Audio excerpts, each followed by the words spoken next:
नमस्कार, स्वागत है आप सभी का अधिकार इंसाफ की लड़ाई द बैटल फॉर जस्टिस में।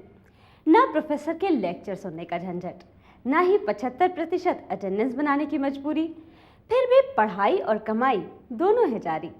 सोच में पड़ गए ना, ऐसा कहाँ मुमकिन है, और अगर है भी तो शायद बस ख्वाबों में।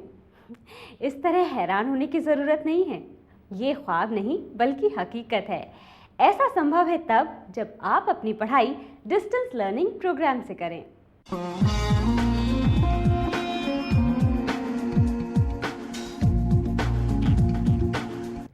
डिस्टेंस लर्निंग एजुकेशन से क्या नौकरी की गारंटी मिलेगी?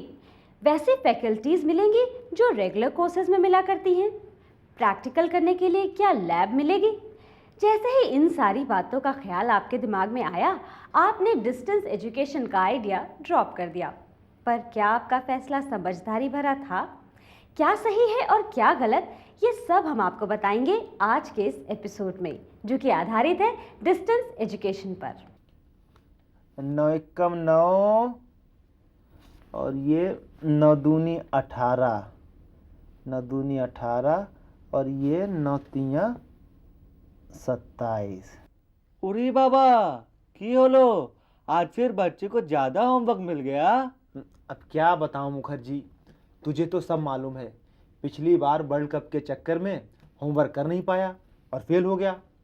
अगर इस बार मैंने मेहनत नहीं की ना तो देखना इस बार भी फेल ही होगा। कोई फायदा नहीं वर्मा जी, ज्यादा मेहनत मत करो, वो फिर फेल हो जाएगा। तेरे मुंह में कीड़े पड़े हैं यार। अबे कभी तो अच्छा बोल लिया कर। हम कैसे अच्छा बोलेगा जी? ये देखो तुमने 9 × 7 57 लिखा है जी। रजिस्ट्रेशन के टाइम पे तो सारे फ़ोन काम करते हैं, एक बार स्टूडेंट फंसा नहीं कि सारा सिस्टम फेल हो जाता है। क्या करूं? एक तो एग्ज़ाम का टाइम भी नज़दीक आ रहा है और अभी तक स्टडी मटेरियल का आता पता नहीं। हेलो जी, मैं श्वेता। मैंने MBA की डिस्टेंस लर्निंग के लिए रजिस्ट्रेशन कराया हुआ है और अगले महीने मेरे सेकेंड सेमेस्टर के एग्ज़ाम भी हैं, लेकिन अभी तक मुझे स्टडी मटेरियल का कुछ अता पता ही नहीं है। मैं पहले भी 2 बार फ़ोन कर चुकी हूँ, लेकिन हर बार नया बंदा ही फ़ोन उठाता है। मेरा बच्चा रोज स्कूल जाता है, सारी क्लासेस भी अटेंड करता है, वो पास नहीं हो पा रहा है। ये डिस्टेंस लर्निंग से पढ़ाई पूरी कर लेंगी। अरे अपना गुस्सा तुम फोन वाले पर क्यों उतार रहे हो जी?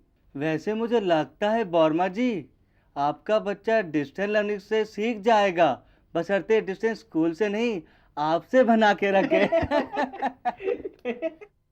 हेलो, क्या बकवास कर रहे हैं ये? जी आप अपना रजिस्ट्रेशन नंबर दे दीजिए, हम देख लेंगे। क्या देख लेंगे आप? पिछले 15 दिनों में मैं 15 बार रजिस्ट्रेशन नंबर बता चुकी हूँ और अभी तक आपका देखना दिखाना पूरा नहीं हुआ। मुखर्जी तुझे पूछ रही है। हेलो। आप जैसे गैर जिम्मेदार लोगों को तो नौकरी से निकाल देना चाहिए। उरी बाबा, हमने क्या किया? इसी बात का तो गम है कि आप लोग कुछ करते ही नहीं है। पता नहीं कैसी बात कर रही है अय्यर जी, मेरे ख्याल से ये आपके लिए है। हेलो, ऐसा मजा चखाऊंगी ना कि सारी बोलती बंद हो जाएगी। ये जो दुकान खोल रखी है ना, 2 दिन में ताला लगवा दूंगी। ये किस दुकान की बात करता है जी? वही दुकान जहां आप हम जैसे मासूमों को लूटते हैं। मैंने किसी को नहीं लूटा जी। ये कैसी बातें करता है जी? वर्मा जी, लगता है ये फोन आपके लिए है। हेलो, अरे देखिए जी, देखिए सुनिए सुनिए, बात सुनिए, हम कोशिश कर रहे हैं।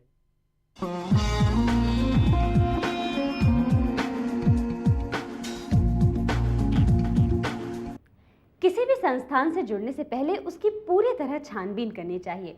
तब तक आप तफ्तीश करते रहें जब तक आप पूरी तरह से आश्वस्त ना हो जाएं, क्योंकि ये सवाल सिर्फ पैसों का नहीं है, ये सवाल है आपके भविष्य का, आपके करियर का और आपकी जिंदगी का।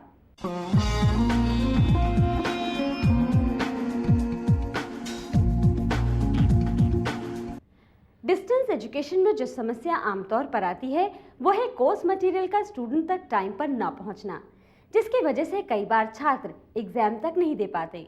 जब स्टूडेंट इंस्टीट्यूट से पूछता है कि उसे कोर्स मटेरियल कब तक मिलेगा, तो अमूमन संस्थान कह देते हैं कि हमने तो कोर्स मटेरियल भेज दिया है, आप पोस्टल डिपार्टमेंट से पता करें। और स्टूडेंट पोस्टल डिपार्टमेंट की गलती समझकर दोबारा कोर्स मटेरियल मंगाने के लिए पैसे दे देता है या फिर तंग आकर कोर्स बीच में ही छोड़ देता है।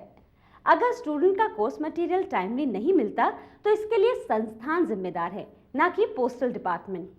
पोस्टल डिपार्टमेंट की गलती कभी हो सकता है, लेकिन ज़्यादातर पोस्टल डिपार्टमेंट मटेरियल को सही वक्त पर सही पाते पर पहुंचा देता है। कई स्टूडेंट्स और पेरेंट्स मानते हैं कि डिस्टेंस लर्निंग के कोर्स मटेरियल में वो बात नहीं होती जो कि रेगुलर कोर्सेज के क्लासेस में होती है।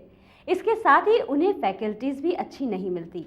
आइए जानते हैं कि इन बातों में कितनी सच्चाई है। टीचर क्लासरूम में लेक्चर देते हैं, इधर ये टीचर ना होने की वजह से वो टीचर की कमी हम ये मटेरियल के तहत दूर करते हैं।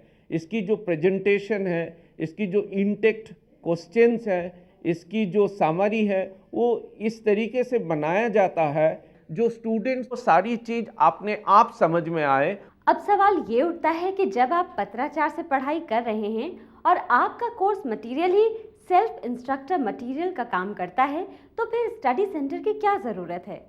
कई बार ऐसा लगेगा कि कितना भी आप एक्सप्लेन कर दो, लेकिन कुछ ऐसे एब्स्ट्रैक्ट कॉन्सेप्ट हो सकते हैं जिसको किताब के माध्यम से नहीं बताया जा सकता। तो उसके लिए हम लोगों ने ऑडियो और वीडियो का प्रावधान किया है। अब वो ऑडियो वीडियो जो है हम रीजनल सेंटर्स और स्टडी सेंटर्स पर ही उसको दिखा सकते हैं। स्टडी सेंटर का उद्देश्य सिर्फ ये है कि स्टूडेंट की पढ़ाई के दौरान होने वाली समस्याओं का निदान किया जा सके, लेकिन ये स्टडी सेंटर्स ठीक से काम कर भी रहे हैं या नहीं, इसके लिए इन पर नज़र कौन रखता है।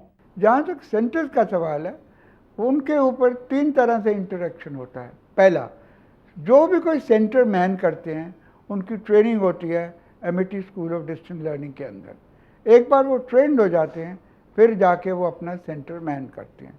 सेकंड चीज़, रिटन कॉरेस्पॉन्डेंस उनके साथ होती है ईमेल और कांटेक्ट के द्वारा, जिसके हिसाब से कांटेक्ट किया जाता है। थर्ड पॉइंट, उनकी सारी फैकल्टी मेंबर जो वो इंटरेक्ट करना चाहते हैं उनका अप्रूवल यहीं से जाता है। ये तो बात हुई स्टडी सेंटर्स और फैकल्टीज़ की, लेकिन इसके साथ ही पेरेंट्स को इस बात की चिंता भी हमेशा रहती है कि उनके बच्चे ने जो डिस्टेंस लर्निंग कोर्स ज्वाइन किया है वो प्लेसमेंट दिलाने में सक्षम है भी या नहीं। हो सकता है फ्रेशर्स को ऐसी प्रॉब्लम हो, लेकिन जो मतलब मेरे जैसे जो लोग हैं जो मतलब ऑलरेडी जॉब कर रहे हैं, एक्सपीरियंस हैं और साथ साथ पढ़ भी रहे हैं, मुझे नहीं लगता उनको ऐसी कोई प्रॉब्लम होनी चाहिए एज सच। और ये इस पे भी डिपेंड करता है कि आपका माइंडसेट कैसा है, क्योंकि मतलब कई लोगों का मतलब ऐसे ही सोचने का तरीका ही ऐसा होता है कि डिस्टेंस लर्निंग से पढ़ रहे हैं तो नौकरी नहीं मिलेगी एंड ब्ला ब्ला। तो मुझे ऐसा लगता नहीं कि एज सच कोई ऐसी प्रॉब्लम होती है। लोगों का माइंडसेट भी इस तरह से हो रखा है कि रेगुलर कोर्सेज जो हैं उन्हें अच्छी प्लेसमेंट दे सकते हैं और डिस्टेंस लर्निंग वालों को इतना कुछ नहीं मिल पाता है। आमतौर पर कई मल्टीनेशनल कंपनीज अपने जॉब वैकेंसीज के ऐड में ये साफ तौर पर लिखती हैं कि जिन लोगों ने रेगुलर कोर्सेज किए हैं वही इस पोस्ट के लिए एलिजिबल हैं। लेकिन आपको ये जानकर आश्चर्य होगा कि कानून के मुताबिक डिस्टेंस लर्निंग वाले स्टूडेंट्स किसी भी पोस्ट के लिए अप्लाई कर सकते हैं। ऐसा कानून में कोई प्रावधान नहीं है कि रेगुलर वाले अप्लाई कर सकते हैं और डिस्टेंस लर्निंग वाले नहीं। हर किसी को मौका मिलना चाहिए अपनी वर्थ को शो करने का, और अगर उसके अंदर वो compete नहीं कर पाता है तो उसको अपना ले।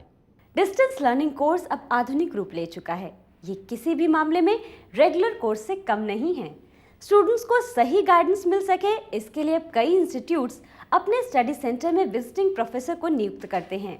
सारे सिलेबस और कोर्स टाइम पर मिले, इसके लिए इंटरनेट पर पूरा कोर्स अवेलेबल कराते हैं, जिससे स्टूडेंट्स को परेशान न होना पड़े और वो जब चाहे उसे पढ़ सकें। हर इंस्टीट्यूशन ने अपने अपने वेबसाइट बनाया हुआ है। जैसे मैं कहूँ आपसे कि Indira Gandhi national open university ने अपनी वेबसाइट बनाई हुई है, जिसके अंदर हम लोग इन्फॉर्मेशन रिकॉर्ड उसकी भी देते हैं, रिजल्ट्स की भी देते हैं, किस ग्रेड की है वो भी देते हैं, मटेरियल्स की भी इंफॉर्मेशन देते हैं। अभी तो हम लोगों ने इवन यहाँ तक कर दिया है कि बच्चों को अगर अपना इम्तान में अपीयर करना है तो उसको फॉर्म, कागज़ वाला फॉर्म भरने की ज़रूरत नहीं है, वो सीधे कंप्यूटर से ऑनलाइन सबमिट कर सकता है और उसको एक कंट्रोल नंबर मिल जाता है, और उस कंट्रोल नंबर को लेकर के he can go and sit in the examination along with the admit card.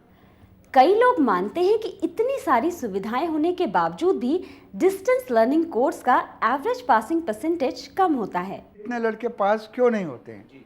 इसकी 2-3 वजह होती हैं। पहली वजह तो आपने पढ़ा नहीं है। दूसरी वजह, आपके कई डाउट्स रह गए और आपने कॉन्टेक्ट क्लासेस, जिनको हम बोलते हैं पर्सनल कॉन्टेक्ट प्रोग्राम, नहीं अटेंड किया।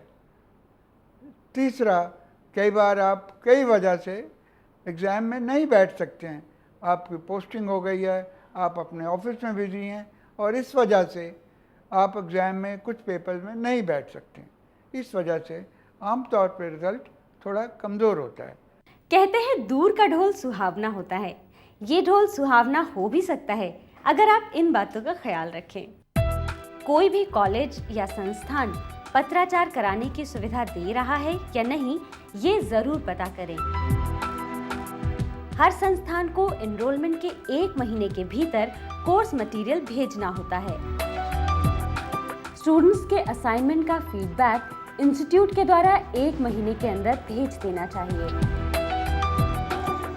स्टूडेंट के किसी भी तरह की क्वेरी का 1 दिन के अंदर जवाब दे देना चाहिए। परीक्षा के 2 महीनों के भीतर रिजल्ट घोषित कर देना चाहिए। हर 6 महीने पर स्टूडेंट की प्रोग्रेस रिपोर्ट दे देनी चाहिए। लाइब्रेरी में ऑडियो वीडियो टेप्स भी उपलब्ध होने चाहिए। आपकी डिग्री आप तक पहुंचाना संस्थान की जिम्मेदारी होती है। कोर्स मटेरियल ना मिलने पर इंस्टीट्यूट से जवाब तलब करें, ना कि पोस्टल डिपार्टमेंट से।